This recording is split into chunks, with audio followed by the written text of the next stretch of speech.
O día que eu morra, eu quero o meu caixón pintado de azul vermello, como o meu corazón.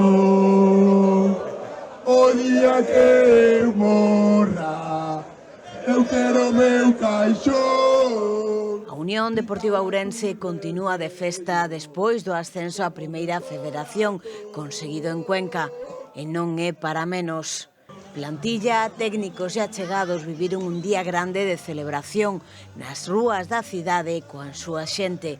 Unha ruta sin precedentes en Ourense que confirmou a comunión entre o equipo e os seareiros.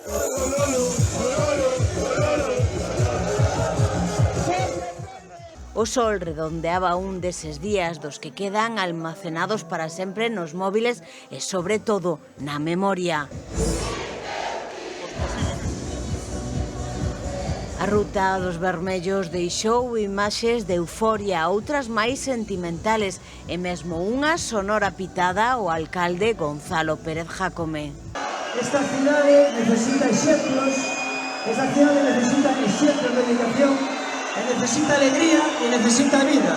Así que ese exemplo, esa alegría, esa vida é a que nos dá estes días o Club Unión Deportiva Ourense. A celebración amosaba a ledicia dunha afición entregada que acompañou o autobús descapotable ao longo de todo o seu itinerario, con parada ante as institucións incluída e con momentos álxidos na Praza Maior en Concepción Arenal.